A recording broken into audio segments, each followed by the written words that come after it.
A warm welcome to my channel, your ultimate destination for all things weird, supernatural, and sci-fi. Dive into a world of mysterious phenomena, otherworldly adventures, and futuristic wonders, all with a dash of humor. Whether you're a fan of ghost stories, alien encounters, or quirky sci-fi tales, we've got something for you. So subscribe and join us on this thrilling journey beyond the weird and the wacky.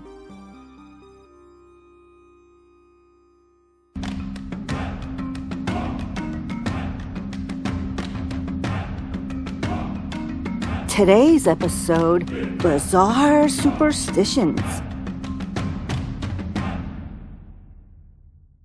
So let's talk about the strangest beliefs from around the globe. That's right, folks, the kind of beliefs that make you go, wait, what? You know, superstitions are like those odd relatives we all have. Quirky, inexplicable, and kind of entertaining in their own peculiar way. I mean, who hasn't knocked on wood to avoid bad luck or crossed their fingers for good luck? But trust me, today we're going beyond your grandma's black cat stories. You're going to hear why some people in Japan tuck their thumbs in when passing a graveyard, or why folks in Turkey believe whistling at night is bad luck. And did you know that in France, stepping in dog poop can actually be a good thing? Yeah, you heard that right. It's like the universe saying, congratulations, you won the stinking lottery. So grab your lucky charms and prepare to question your sanity. Only in France can you step in dog poop and think, ooh la la, it's my lucky day. But you better lead with your left foot because that's considered good luck, while with your right foot, it's bad luck. In remote regions of Europe, if you happen to get your ass kicked in a fight, that's obviously bad luck. But if their shoe happens to get lodged inside you, then you should thank your lucky stars because nothing says good luck like a boot in the butt. And hey, you've really hit the jackpot if one of those Russian Cossack dancers happens to have great aim. Think about it. You get free colonoscopy out of the deal. Talk about efficient healthcare. Who knew getting a swift kick could be so therapeutic? Now back to the previous topic. Did you know in Korea, stepping in poop is considered lucky because manure was valuable in agriculture societies? And it's a sign that money is coming your way. Yeah, nothing says good fortune like a fresh turd on your shoe. Imagine the conversation with your friends. Hey, guess what happened to me today? I stepped in poop. And your friends are like, wow, you lucky duck, you should buy a lottery ticket. And what about those lucky bird droppings? Picture this. There you are, somewhere in Eastern Europe enjoying a picnic with your significant other, and all of a sudden some sort of sparrow flies overhead and splat! It delivers a little surprise which lands on your best shirt. Now, no sense getting upset because this is a good thing. That's right, everyone knows if you're having a crappy day, all you have to do is wait for a bird to make it all better. Mirek, quick, bring out champagne. I've been blessed by Eurasian sparrowhawk. It's kind of funny when you think about it. The bird is just up there minding its own business, and then it decides, you know what? This person looks like they could use some good fortune. And boom, you're anointed. Okay, now here's a fascinating Japanese superstition. Tucking your thumbs in when passing a graveyard. Yes, this is a real thing, unlike the boot up the butt story that I made up a little while ago. So anyway, why do they tuck their thumbs in? Well, in Japan, the word for thumb is oiyayubi, which literally means parent finger. So tucking your thumbs in is somehow shielding your parents from death or bad luck. Because nothing says I love you, Mom and Dad, like, let's play hide and seek with our thumbs. But where did the superstition come from? The myth goes back to ancient times. It said that spirits in graveyards are always on the hunt for their next victim.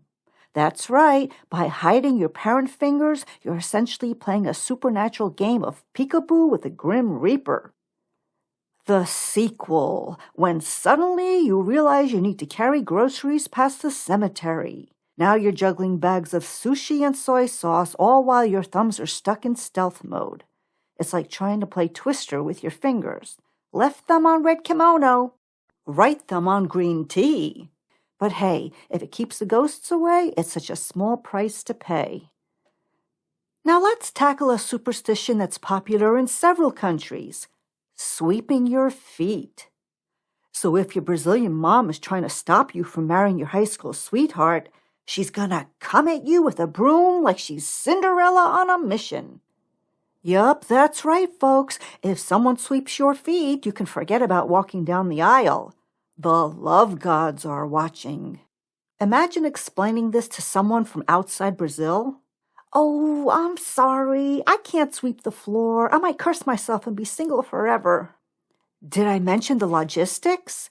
There you are, trying to keep your place tidy, but every time you pick up a broom, you risk sabotaging your love life.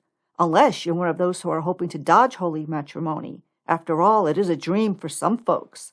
Just you and your broom living your best single life. It's like having a built-in excuse to avoid wedding bells. Sweep wisely, my friends. Now let's move on to Turkish culture. In Turkey, there's a strong superstition against whistling at night. The belief is that doing so after dark attracts jinns, evil spirits, and bad luck. This belief is common in Korea and several other places too. Yes, that's right. They all swear that a little tune from your lips after sunset is going to summon a whole lot of trouble. Imagine this. You're out for a moonlight stroll, feeling as bubbly as a soda fountain, and suddenly you get this urge to whistle. But hold your baklava. That's like opening a can of worms because apparently spirits have a thing against catchy tunes. In case you're curious how this superstition started, seems it likely originated from older times when nighttime was associated with darkness and the unknown, making people wary of anything that could disturb the peace or attract unseen entities. So instead of clapping along while their friends are whistling, they freak out instead. It's like the ancient version of Oops, I Did It Again, but with way spookier consequences.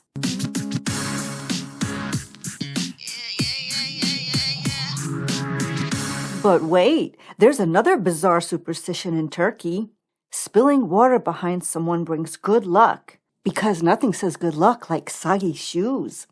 This superstition is practiced before someone embarks on a journey or undertakes something important like a new job or if they're attending an interview. It's believed that the act of spilling water behind them ensures a smooth and successful outcome. It's funny how we humans latch on to these things. Oops, sorry about the puddle, but you're lucky now. Hope your interview goes well. Then we have the ever-popular Friday the 13th from Western cultures.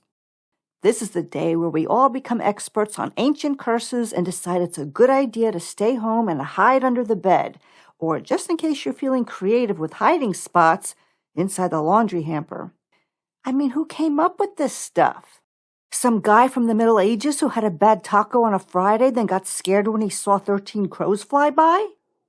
Well, history points out that Friday the 13th is associated with religious events, like the crucifixion of Jesus, which supposedly occurred on a Friday, and the fact that Judas, the apostle who betrayed him, was the 13th guest at the Last Supper. Oh, and can you believe what happened in the Garden of Eden? Some say that Eve offered an apple to Adam on a Friday. I mean, seriously, Eve, it couldn't have waited until Monday? No, she had to go and choose the end of the week. Adam probably spent the whole weekend regretting not having a pizza instead. Wait, there's more on the number 13. Some trace it back to Norse mythology, where the gods are having this fancy dinner party in Valhalla. 12 gods having a grand old time. Then Loki, the troublemaker, shows up as the 13th guest. Now picture this. Everyone's sipping their mead, chatting about, and in walks Loki, crashing the party. Boom! Instant chaos. Apparently, they didn't have a bouncer at Valhalla and no guest list, and suddenly 13 is the unluckiest number. But the number 13 isn't the only number to freak people out. In China, you have basically a whole country playing the floor is lava, but with the number 4 because the pronunciation of the word sounds like their word for death. There's actually a term for this fear, tetraphobia. Can you imagine? You're living your life, minding your own business, and then bam! You say 4, and suddenly everyone around you is clutching their chest like you just threatened their lives. And let's talk about the buildings. They skip the 4th floor. It's like 1, 2, 3, 5? And you think your new phone number's going to have a 4 in it? Think again. A single 4 might bring a plague upon the whole city. Can you imagine?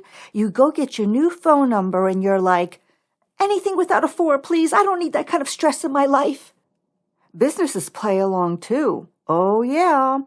Products are priced with no 4s. Appointments are never on the 4th. And don't even think about putting that number on your license plate. Might as well write Deathmobile on the side of your vehicle. And if you happen to come across a 4-leaf clover, you better bury it and hightail it out of the country because you just encountered the clover of chaos and catastrophe. All right, let's talk about a delightful Spanish tradition and their midnight grape-munching madness. Picture this. It's 1909, and the grape farmers have got themselves a bit of a problem. Spain had this bumper crop, and they've got grapes coming out of their ears. More grapes that you'd know what to do with. So what do? They get creative. They put their heads together and come up with a plan. Hey, I know. Let's convince everyone that stuffing 12 grapes in their mouth at midnight on New Year's Eve is going to bring them good luck. And guess what? It worked. 12 grapes, one for each stroke of midnight, they said.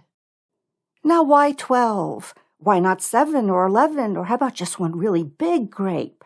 No, it's got to be 12 because that's how many months we have. Makes sense, right? January, pop. February, pop, and so on. If you can manage not to choke on them, that is. And what if you miss a grape or eat them a little too slowly? Is February doomed for disaster? Is March going to be a mess because Uncle Pedro missed the 3rd chime? Will April bring epic failure because Cousin Pepita's grape rolled off the table? It's high stakes, folks. You're not just eating grapes. You're gambling with your entire year. Now, this superstition isn't the only risky food hazard. In Turkey, chewing gum at night is believed to turn the gum into dead flesh. Dead flesh? Who the heck comes up with this stuff? I mean, seriously, what were folks doing before gum? Hey, let's chew on some tree sap and see if it becomes a zombie overnight. Yeah, it's like they had a contest for the weirdest bedtime story, and this one won. As for how and why this superstition began, well, you know how rumors spread. Maybe it started as a way to keep kids from sticking gum under the kitchen table or under their desks at school. So next time you reach for some gum, just remember, minty fresh or zombie flesh. Your choice. All right, buckle up because we're diving back into Chinese superstitions. So picture this. You're at a Chinese banquet, right? And there's this delicious fish on the table. Now, in Chinese culture, fish isn't just food. It's like a good luck charm with fins. The word fish in their language sounds like surplus or abundance, which is why having a whole fish on your plate symbolizes prosperity. It's like having a financial advisor made out of scales. But here's where the superstition gets wacky. You see, there's this rule. Never flip over the fish after you've eaten one side. Why? Because if you flip it, you're flipping your luck, and you might flip your fishing boat. This superstition originated in coastal areas where fishing is a major source of income for many families. So back to the visual.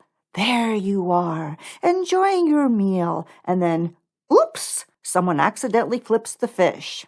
Suddenly, it's like you've set sail on the SS Bad Luck and capsized Grandma's retirement plan. Wow, who knew dinner could have maritime powers? And you probably thought the worst that could happen were gastric disturbances, which leads me to our next topic, hiccups.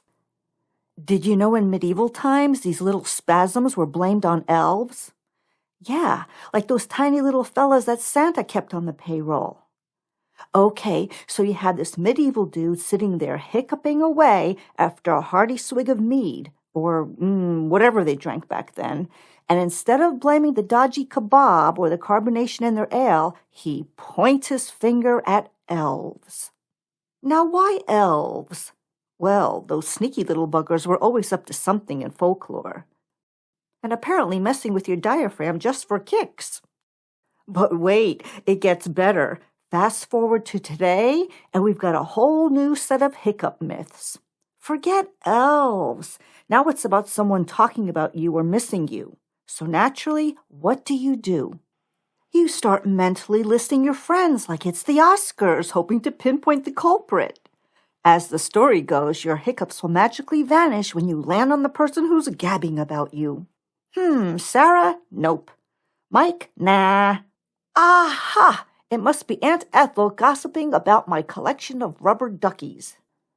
Now imagine another scene. You're in a meeting at work, hiccuping, and suddenly you think, it's gotta be Larry from accounting gossiping about my expense reports. You mentally scroll through your contacts again. Aunt Ethel? Nope, not this time. Tom? There's Larry. And boom, the hiccups stop. It's like a game of supernatural Guess Who. Now, how did these beliefs start? Well, people have always loved a good story to explain the unexplainable. Hiccups are annoying and random, so why not blame mischievous creatures or your Aunt Ethel who can't keep a secret? Now, how about we mosey on over to India and talk about the moon and how trimming your nails at night brings bad luck, as if worrying about hangnails wasn't enough. Yeah, so in Indian beliefs, the moon is all about those tranquil vibes and healing energies. According to their superstition, clipping your nails in the evening messes with the moon's mojo because that's when the energy is at its peak and you could disturb the flow, which could negatively affect your overall well-being. One snip of that fingernail and who knows what kind of lunar chaos you'll unleash. And let's not invite a cosmic pedicure gone wrong. Next thing you know, you're missing a toe in an interstellar catastrophe. So if you value your digits and your peace of mind, you might want to stick to daytime grooming. Now, if you want to hear more about the moon, according to Chinese superstition, when you point at the moon with your finger, you will lose your ears. Just imagine this. You're on a lovely romantic date, looking up at the stars. The clouds part, and there's this beautiful moon. You point up at it, trying to be all charming. But then you realize you can't hear your date's response. Why? Because your ears fell off. Then, bam! Another superstition is born. How this one started, nobody knows. Now, folks, did you know that wearing red during a storm in the Philippines is a no-no? That's right, people believe that red attracts lightning, and you're setting yourself up as a target. Now, imagine lightning up there in the clouds, thinking something like, I think I'll strike that guy in the red shirt. After all, he's asking for it. How did this whole idea start? Well, picture it. Centuries ago, some poor sap in a red outfit gets zapped during a storm. Maybe he was a town show-off, or he really liked bold colors, who knows? Anyway, the dude gets hit and suddenly everyone's like, holy crap, it must be the color red. And just like that, a superstition is born. But really, think about it. It's like saying sharks have it in for people in blue swim trunks. The reality, lightning doesn't care about your fashion choices. It's got one job, find the quickest path to the ground. And if you happen to be wearing red and standing outside during a thunderstorm, congratulations, you're the lucky winner. And here's another interesting fact regarding the color red. In Korea, they had this thing with red ink. You see, red ink was the go-to color for writing down the names of people who had passed away. Imagine that. It's like the Grim Reaper had a favorite color and it was red. So if you went around writing someone's name in red while they were still alive, it was basically like saying, "Hey, I hope you enjoy your eternal nap." Real uplifting, right?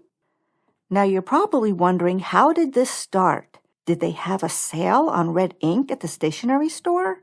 Nope, it was because red ink was easy to see.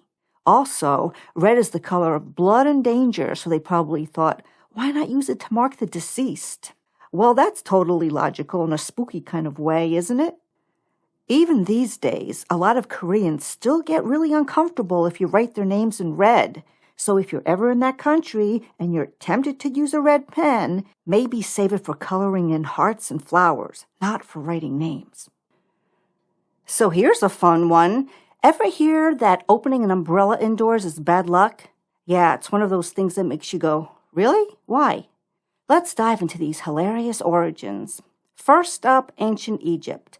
Opening an umbrella indoors was considered disrespectful to the sun god Ra, who would then punish the household. Next, we have the guardian spirits. Apparently, umbrellas protect us from life's storms. So if you open one inside, the house spirits get all offended and leave. They're like, "Oh, you think you can handle things without us? Well, good luck with those clogged toilets and leaky faucets." It's like when you tell someone you don't need their help and they're like, "Fine, I'm out of here. Figure it out yourself." And finally, there's the practicality excuse. Open one indoors and you probably knock over a vase, scare the cat, or impale Aunt Ethel. Naturally, someone said, "Hey, we should make this a superstition so people stop wrecking the place." But here's the kicker. Some people say it's perfectly fine to bring an umbrella inside if it's already open, because apparently the universe only cares about the moment of opening. It's kind of like saying, "Oh, you did the bad thing outside. No problem, carry on." And here's the cherry on top.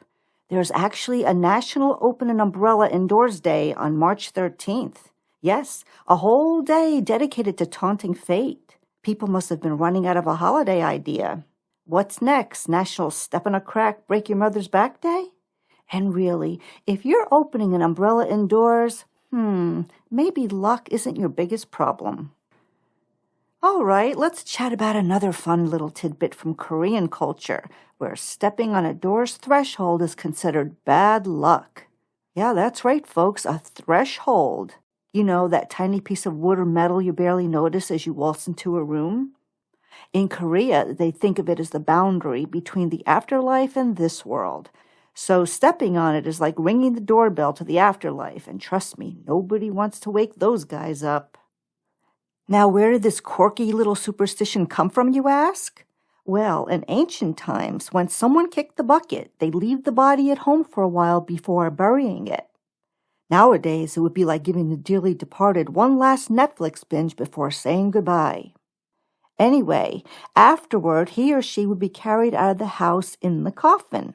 Once the coffin had crossed the threshold of the door, the boundary between the living world and the afterlife had been crossed too.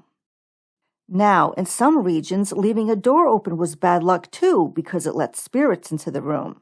Leave that door open and you're basically hosting a party for ghosts. "Come on in, there's chips and dip on the counter." You know, there's something charmingly quirky about the UK and their superstition with magpies. These folks seem to be obsessed with counting birds. It's like their version of Sesame Street gone wild. They've got this old rhyme that goes, 1 for sorrow, 2 for joy, and it keeps going, giving you a full avian forecast depending on how many of these hooligans you spot. If you see one magpie, you're in for a bad day. See 2, and suddenly life's a Disney movie. 3 magpies, you're on your way to starting a boy band. 4, you've just got the lead in a West End musical. It's as if these birds are running their own psychic hotline. So when did all this start? Back in the mid-19th century, people noticed that magpies, much like British people, prefer to pair up outdoors when the weather's nice. If they were flying solo, it was a sign that some form of precipitation was on the way or it was about to rain on your parade. And let's be honest, with British weather, any tip-off was appreciated. But wait, there's more. The magpie's bad rap didn't stop at weather predictions. According to legend, magpies were the only birds that didn't show any sympathy during Jesus' crucifixion. Talk about a bird with a serious attitude problem. In Scotland, they took it up a notch, believing magpies had a drop of the devil's blood under their tongue. Those Scots really knew how to give a bird a backstory with a dark twist. In other areas of the UK, folks took it to another level. They carried onions around to ward off magpies because nothing says back off to a bird like a root vegetable. They'd also tip their hats to these birds, probably to avoid having their eyes pecked out. The Romans, always ones for drama and mystique, thought magpies were into fortune-telling and magic because, sure, why not? If you're going to have a bird around, it might as well predict your future. And in Scandinavia, witches were supposedly riding magpies or even turning into them. Nothing screams witchcraft like shape-shifting into a bird that can't decide if it wants to be a crow or a seagull. Finally, in Germany, magpies were seen as birds of the underworld. Leave it to the Germans to make even their birds sound intense. So next time you see a magpie, give it a nod and count your blessings. And remember, somewhere, someone is watching these birds and planning their week accordingly. Now, in parts of Asia, they say you should not lay down after eating or you'll turn into a snake. Yup, a full-on slithering snake. No explanation, no documented cases, just a solid, trust me on this one, from someone's great-great-great-grandma. It's like someone said, let's make digestion interesting. Picture a married couple having a wonderful meal. Then the wife says, sweetie, whatever you do, don't lie down. I married a man, not a cobra. And our friends in Japan, they've kicked it up a bit. They say if you nap after a meal, you could turn into a cow, a pig, or even an elephant. I mean, why stop at a snake when you can wake up with hooves or tusks, right? Nothing says don't fall asleep after dinner like the fear of becoming the next exhibit at the local zoo. And speaking of Japanese superstitions, did you know that sticking chopsticks upright in a bowl of rice is a big no-no? Yeah, it's like wearing a big kick-me sign at a funeral. Apparently, it all goes back to their funeral rituals. See, during these somber affairs, they stick chopsticks upright in a bowl of rice as an offering to the departed. The chopsticks look a lot like the incense sticks they burn at the funerals, which symbolize feeding the spirits. So if you want the ghost of Sushi Pass to join you for dinner, then by all means, leave those chopsticks upright in your bowl of rice. Okay, so listen up, folks. Here's a superstition you may have heard about. Apparently, dropping your silverware can tell you who's about to grace your doorstep. It's like consulting a culinary crystal ball. Drop a fork, prepare yourself, because a lady's on her way. Knife slips, it's a dude strutting in. Spoon hits the deck, get ready for a pint-sized intruder. And if you're really unlucky and drop a whole bunch of utensils, you might as well set a few extra places and brace yourself for a full-blown family invasion. But wait, it gets even better. If that silverware points menacingly toward the back door, well, you've got an unwanted guest crashing your shindig. Now I have to guess who's coming over based on my clumsiness. Oops, I dropped a fork. I guess Aunt Ethel's on the way. So did you know that in Russia, yellow flowers are a bad omen for romantic relationships? Yellow roses symbolize infidelity. It's like saying, you're my everything. But I've got a backup just in case. And how did this superstition start? Well, just picture some Russian sage back in the day thinking, let's spice up romance by making yellow flowers the ultimate buzzkill. Betrayal, heartache, sadness, all in one bouquet. And voila, a tradition was born that keeps florists in business and folks in couples therapy. And speaking of flowers, in this cosmic game of relationship roulette, you pluck the petals off a poor daisy chanting, she loves me not. She loves me not. It's like the daisy is your own personal magic 8-ball. Who even thought of this? Probably some lovesick medieval poet who got stood up too many times and decided to take it out on a perfectly innocent flower. And where is it that some people still buy into this? Well, you'll find this superstition thriving wherever there are hopeful hearts and conveniently placed daisies. So basically, everywhere. Now, here's a confusing superstition for you. Putting your clothes on inside out. Now, why on earth would anyone think this is a good idea? Well, it depends on where you are in the world. In Hungary, they say if you wear your clothes inside out, it brings good luck. But there's a catch. Only if you keep them that way until bedtime.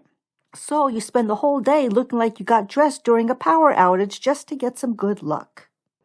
Now over in the Philippines, it's all about navigation. If you get lost, turning your shirt inside out is supposed to help you find your way back. Why? Because they believe mythical beings are playing tricks on you, and flipping your shirt confuses them.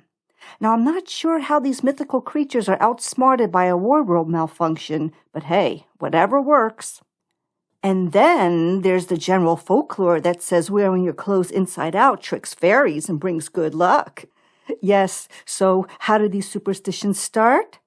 Well, my guess is someone once got dressed in a hurry, stumbled outside, and had to come up with a quick excuse. Oh, my pants are inside out? Oh, yeah, didn't you know that wearing them like this is the new rabbit's foot?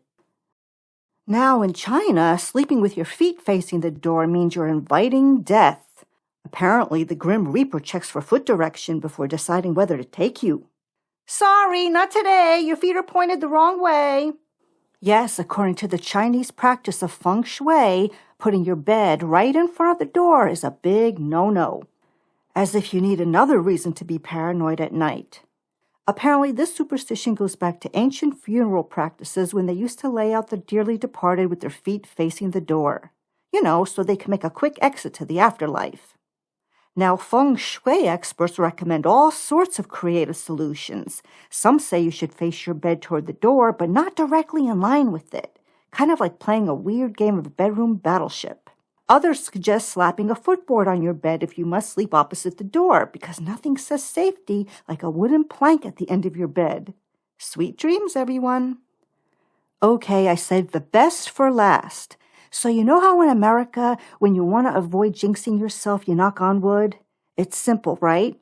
Well, in Italy, they've got a different approach, and it's, a bit more personal.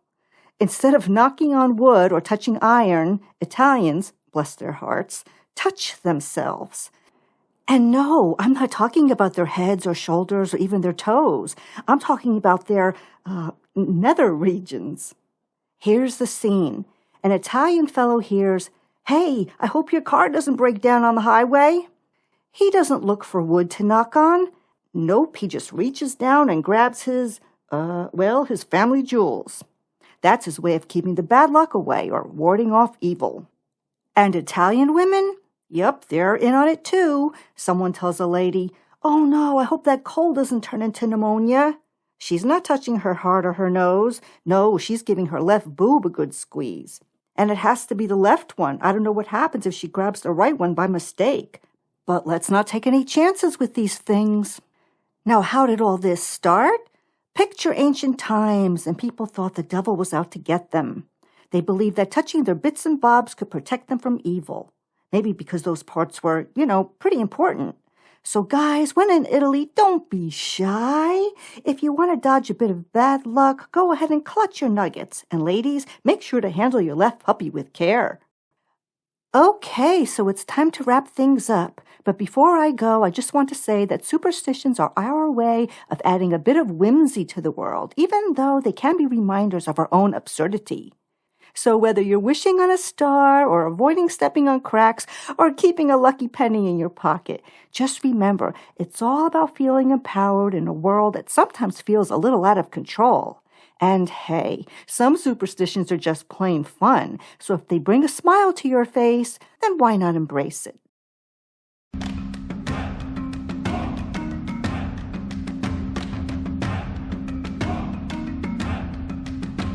Yeah.